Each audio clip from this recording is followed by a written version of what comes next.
Show me the numbers. In this video, we're going to look at some real estate market trends and local stats down here on the Gulf Coast. And make sure you stick around, and we're going to do a deal breakdown of this condo that we're standing in right now.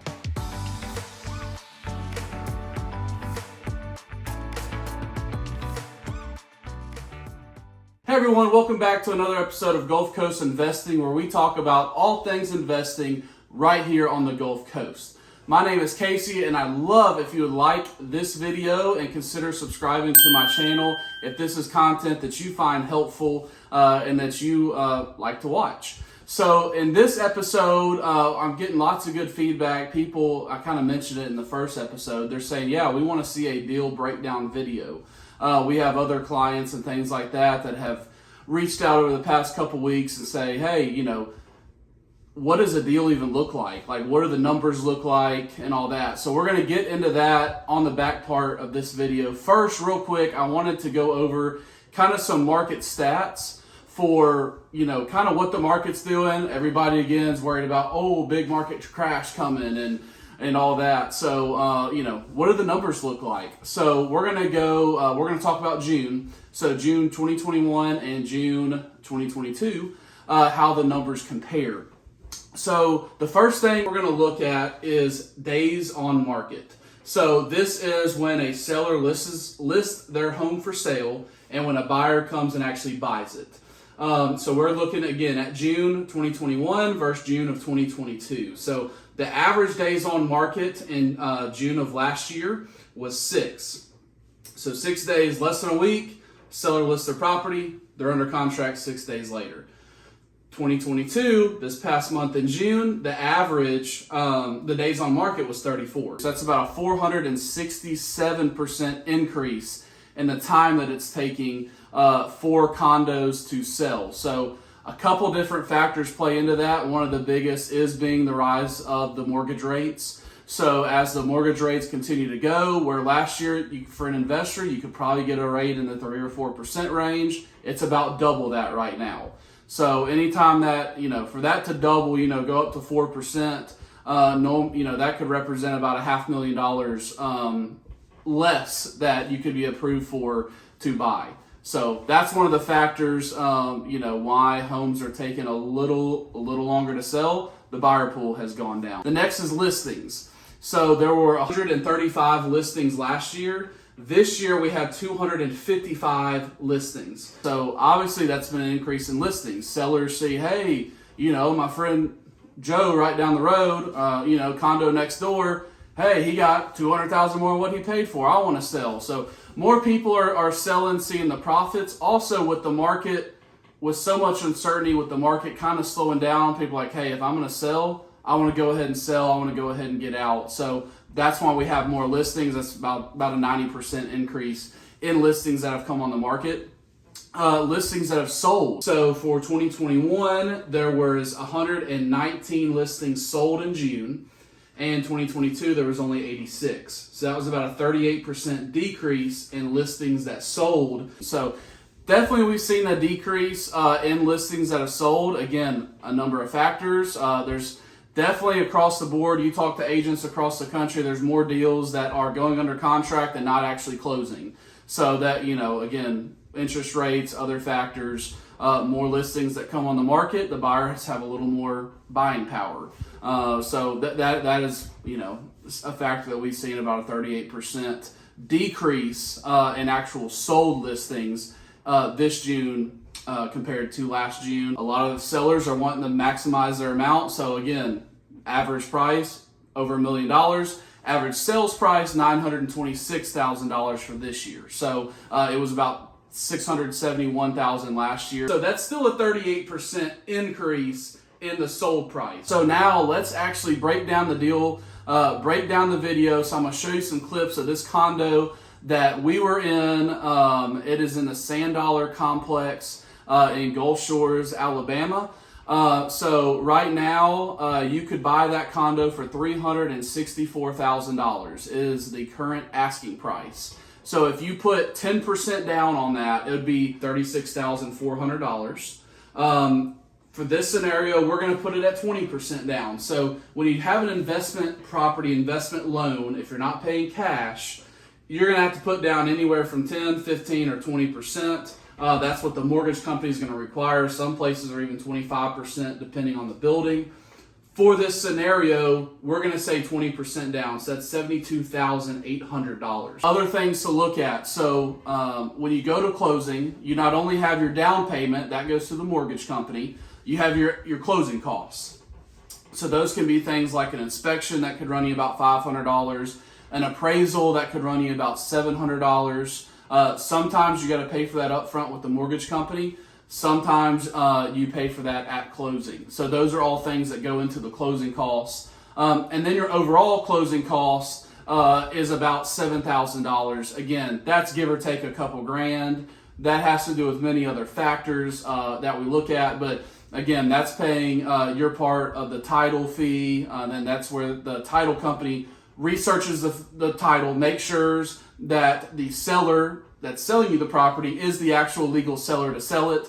And then they also give you that title insurance that guarantees, hey, if something ever comes up, we're guaranteeing that this property is free and clear for you to buy it. So title fees, title costs, closing costs, other things in closing costs would be the attorney's fees. So you normally split, the buyer and seller normally split the attorney's fees. And again, that goes to drawing up all the paperwork. If you've ever had a closing, it could be anywhere from 10 sheets to 40 sheets plus that you could have. So all of that. So when you factor all that in, again, one big thing, of course, if you're paying cash, you're not paying the down payment of 10% or 20%. You're paying the whole 100% outright. So you would have to pay that, in this case, $364,000, plus then you would pay that closing cost. And then that's up to you if you get an inspection, if you get an appraisal, anything that the mortgage company may require, obviously wouldn't be a factor for you if you paid it all in cash. But you do still have to pay those closing costs. They're just going to be a little bit reduced since there's no mortgage company that's getting fees. So that could be anywhere from $3 or $4 grand if you're paying cash for the property. Kind of the final closing cost, which is zero, and that is a buyer's agent. So in most cases, if you buy a property that is listed in your local MLS service, like for us down here, it's the Baldwin Realtors, the MLS service, that seller is paying the selling agent, or the listing agent, the agent that's listing the property, a commission. That agent, in good faith, is splitting his commission with the buyer's agent. So with the agent that brings the buyer. So we call them the seller's agent, or the selling agent. So most times, again, if you are working with an agent, if you're seeing a property that is listed on the market by another agent, you're not actually paying your personal buyer's agent anything. So those costs that comes at no cost to you. So that's a thing that a lot of people aren't aware of. So when you factor in your numbers and all that, just know you're not having to cut a check to that agent at closing. Again, that's most of the time. There are certain situations where that could be, could be different there. So again, cash to close. So you take all your closing costs, you take anything, inspections, appraisals, all those fees, you take your 20% down, and that would leave you for this property, $81,000 would be your closing cost. So again, this goes back to our video last week when we were talking about doing the math and, are you financially ready? That was the number one thing we talked about. Are you financially ready? If you're going to buy a property, put 20% down, pay all the closing costs and everything, that's $81,000 out of pocket that you'd be looking at to buy this sand dollar property again in Gulf Shores. So kind of want to next do a little money breakdown of that, a little monthly breakdown. So, okay, I have the $81,000, but am I going to make money, over the course of the year? So your mortgage payment, again, if you're getting a mortgage for the property, is somewhere around $2,062. That's what I figured it up at. Again, you want to talk to your own local lender. We have some great ones all around the country and down here in this area that specialize in Gulf front condos. Everyone's just a little bit different. For this scenario, I just kind of went online and put in some rough numbers. So based on the numbers that we talked about, came up with $2,062. Again, that's at about a 7 or 8% interest rate. So if interest rates go up or down, that's going to have a little bit of factor to do with that. Other things for this property is the homeowner's HOA is $425 a month. So you're going to pay that monthly. For this property, that covers your internet, your cable, your water in, your wastewater, water out. They have a little laundromat on site. They have a pool on site. So it's kind of the upkeep for that area. So common ground maintenance, common ground insurance. And I don't think I left anything else out, but pretty much everything but the power itself. So factor in power at another about, we say 120, 125 bucks for this scenario. Could be a little bit less, obviously depends on the time of year. So, but again, that HOA fee for that cost, it usually pest control. The only thing that you're paying for is the actual insurance for the inside of your property itself.